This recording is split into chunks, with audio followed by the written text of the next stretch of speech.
Hello my dear students, welcome back NG Singh academy. तो class 12 information technology के इस video में आपका स्वागत है।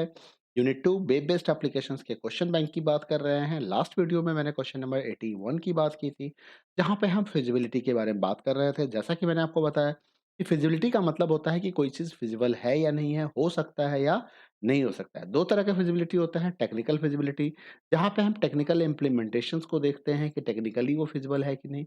और दूसरा इकोनॉमिकल फिजिबिलिटी होता है, जहाँ पे हम पैसे के हिसाब से देखते हैं कि प्रॉफिटेबल है या नहीं है, ऐसा तो नहीं लॉस हो जाएगा, तो इसके लिए हमारा इकोनॉमिकल फिजिबिलिटी होता है। क्वेश्चन नंबर 82 की बात कर ले कि under the design phase you can design, हमें क्या क्या डिजाइन करना चाहिए। तो आंसर जैसा कि यहाँ पे ऑल ऑफ दिस दिया गया है, तो इसके हिसाब से हो गया। आपको map of the web application sites करना पड़ता है, डिजाइन एंड एप्लीकेशन डाटाबेस करना होता है, और स्ट्रक्चर ऑफ द पेज भी आपको यहाँ पे डिजाइन करना होता है। क्वेश्चन नंबर 83 की बात करें, तो अंडर द इम्प्लीमेंटेशन फेज हम क्या क्रिएट करते हैं। तो इम्प्लीमेंटेशन फेज में हमें डेटाबेस क्रिएट करना होता है। हम यहाँ पे बैकएंड की बात करते हैं, और डेटा कनेक्टिविटी की बात होती है, और फ्रंट एंड की बात होती है। तो यानी कि यहाँ भी आंसर क्या बना हमारा, ऑल ऑफ दिस बना। ठीक है। नेक्स्ट क्वेश्चन की बात करें 84, कि what do mean by the backend database design. देखिए, बैकएंड और फ्रंट एंड जो टर्म है, इसका ध्यान रखिएगा। बैकएंड में हमेशा डेटाबेस की बात होती है, माइस्क्ल की बात होती है, जहाँ पे आप स्टोरेज करेंगे। ज़रूरी नहीं कि हमेशा माइस्क्ल ही हो, कोई और भी डेटाबेस एप्लीकेशन हो सकते हैं, बट वहाँ पे स्टोरेज की बात होती है, इन्फॉर्मेशंस को स्टोर करना, उसको रिट्राइव करना, तो वो बैकएंड का काम होता है। फ्रंट एंड में क्या होता है, हम इंटरफेस डिज़ाइन करते हैं, यूज़र इंटरफेस बनाते हैं, जो हमारा जावा लैंग्वेज के अंदर में या किसी भी प्रोग्रामिंग लैंग्वेज के अंदर में होता है। Create the database and write the SQL code defining tables, attributes, relationship as per the requirement of application। इसे हम बैकएंड डेटाबेस के नाम से जानते हैं। बैकएंड डेटाबेस के तौर पे आप क्या-क्या सॉफ्टवेयर यूज कर सकते हैं? आप माइस्क्ल यूज कर सकते हैं, आप ओरेकल कर सकते हैं, आप एमएस एक्सेस कर सकते हैं, आप एसक्यूएल लाइट कर सकते हैं, आप डेटाबेस 2 कर सकते हैं। तो और भी कई तरह के एग्जांपल अवेलेबल हैं। इसको ध्यान रखिएगा। What do mean by the front and design. 85 questions की बात कर रहे हैं कि फ्रंट एंड डिजाइन क्या होता है। Give the example of front end software. तो develop the front end, front end का मतलब अभी मैंने आपको बताया था, इसे हम यूजर इंटरफेस की बात करते हैं।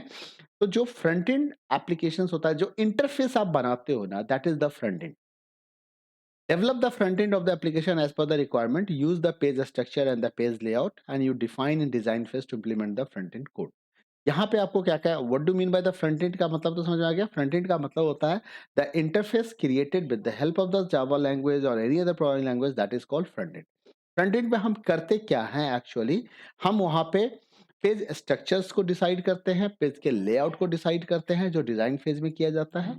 हम उसके इनपुट्स को डिसाइड करते हैं कि हमें क्या क्या इनपुट यूजर से लेना है फ्रंट एंड के थ्रू, और किस तरह के बटन्स आप वहाँ पे प्रोवाइड करना चाहते हो। ये सारा काम आपको फ्रंट एंड में ही डिसाइड करना होता है। कहाँ आप लेबल लगाओगे, कहाँ आप टेक्स्ट बॉक्स लगाओगे, कहाँ radio button, check box, combo box लगाओगे। और सॉफ्टवेयर जो यूज होता है फ्रंट एंड डेवलपमेंट के लिए, उसमें हमारा जावा, पीएचपी, पाइथन एक्सेट्रा कई लैंग्वेज आ सकते हैं। अब आता है, अब आपने फ्रंट एंड भी बना दिया, आपके पास बैक एंड भी हो गए, तो इन दोनों के बीच में कनेक्टिविटी करनी होती है, कनेक्शन एस्टैब्लिश करनी होती है, सो दैट कि जब आप फ्रंट एंड इंटरफेस के थ्रू जब आप डेटा इनपुट कराओगे, तो उस डेटा को आप डेटाबेस में बैक एंड में स्टोर कर सको। उसे डेटा कनेक्टिविटी हम कहते हैं। तो नेक्स्ट क्वेश्चन जो है, वो इसी बात को पूछा जा रहा है कि what do mean by the data connectivity. तो डेटा कनेक्टिविटी का मतलब होता है कि फ्रंट एंड इंटरफेस और बैक एंड डेटाबेस के बीच में एक कनेक्शन को एस्टैब्लिश करते हैं, उसे हम कनेक्टिविटी कहते हैं। क्वेश्चन नंबर 87, जहां पे आपसे ये पूछा जा रहा है कि what you need to do under the testing phase. Testing phase में हम क्या करते हैं। तो टेस्टिंग फेज में कहता है कि हम कंप्लीट एप्लीकेशंस को टेस्ट करते हैं। हम ये देखते हैं कि हमारा फ्रंट एंड और बैक एंड कनेक्ट हुआ या नहीं हुआ। हम मल्टीपल सैंपल डेटा के बेसिस पे चेक करते हैं। हम एप्लीकेशंस के बग्स को फाइंड आउट करते हैं, और उसे फिक्स करते हैं, यानी कि उसको हटा देते हैं। बग्स का मतलब एरर से है। हम हर एक पेज के एप्लीकेशंस के हर एक पेज को टेस्ट करते हैं, उसके हर एक फीचर्स को टेस्ट किया जाता है। Since fixing an error involves modifying the code, तो कोड को हम जब मॉडिफाई करते हैं, तो उसको हम वैलिडेट भी करके चेक करते हैं कि आफ्टर मॉडिफिकेशन वो काम कर रहा है कि नहीं। और एट लास्ट हम फाइनल वैलिडेशन करते हैं उस प्रोडक्ट को रिलीज करने से पहले। क्वेश्चन नंबर 88 आपसे पूछा जा रहा है आपसे कि Amazon is example of which category of e commerce website. Sample question paper 2020 में पूछा गया था ये। तो बिजनेस टू कस्टमर कंज्यूमर ये जो एप्लीकेशन है अमेजन, वो किस तरह का ई कॉमर्स वेबसाइट है, तो इसे हम बी टू सी कहते हैं। बी टू बी हो जाता है business to business, business to consumer, consumer to business and consumer to consumer. 89 question जहां आपसे ये पूछा जा रहा है कि list any 4 ways in which ICT can be used to improve effectiveness in teaching and learning. ये भी सैंपल क्वेश्चन पेपर 2020 से लिया गया है।